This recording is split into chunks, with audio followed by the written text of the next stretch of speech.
ప్రేమతో బంధించబడిన వాళ్లను కోరిక పడటం నష్టకరం. బాధాకరంగా ఉండుటయే మంచిది. ఇతరులకు మీ భావాలతో ఆడుటకు అవకాశం ఇచ్చుట కన్నా మీరు ఇతరులతో పోల్చుకోవడం ఆపండి. అప్పుడు మీరు సంతోషముతో ఉంటారు. జీవనంలో పరిస్థితుల వల్ల జరిగిపోయిన హానికరమైన అనుభవాలు. మానవత్వంలో శ్రేష్టతను కలిగిన ప్రతి అనుభవం ఒక ప్రయోజనం. ప్రేమతో ఉండే ప్రతి క్షణం జీవితాన్ని అమోఘంగా చేసేది. జీవనం యాత్రలో నిజాన్ని అర్థం చేసే అవకాశం ఎలాంటి సంఘటనలో లేదు. జీవితం ఒక ప్రయత్నం, ఒక అనుభవం, ఒక పాఠం. మానవత్వంలో మరోసారి ఎత్తని వాళ్లను పరీక్షించడం నమ్మకమే. జీవితంలో నిజమైన ధనం సమయం మరియు ప్రేమ.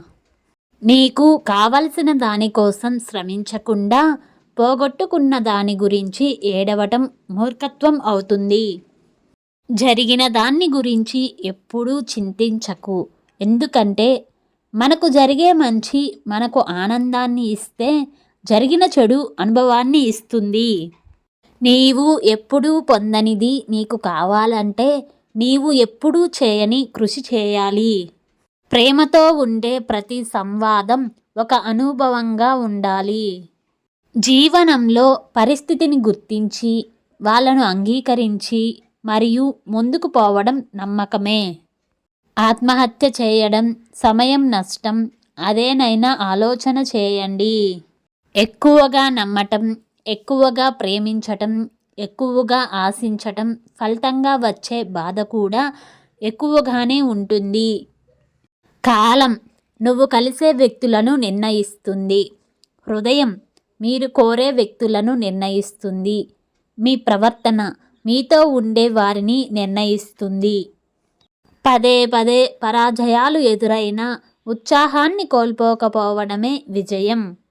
అభివృద్ధి చెందడం అంతిమమైనది కాదు. వైఫల్యం ప్రాణాంతకం కాదు. కొనసాగించడానికి ధైర్యం ముఖ్యం. విజయం ముందస్తు ప్రిపరేషన్పై ఆధారపడి ఉంటుంది మరియు అలాంటి తయారీ లేకుండా వైఫల్యం ఖచ్చితంగా ఉంటుంది. విజయం, అపజయం రెండూ జీవితంలో భాగమే. రెండూ శాశ్వతం కాదు. మరికొంత పట్టుదల, మరికొంత శ్రమ మరియు నిస్సహాయంగా అనిపించేది అద్భుతమైన విజయంగా మారుతుంది.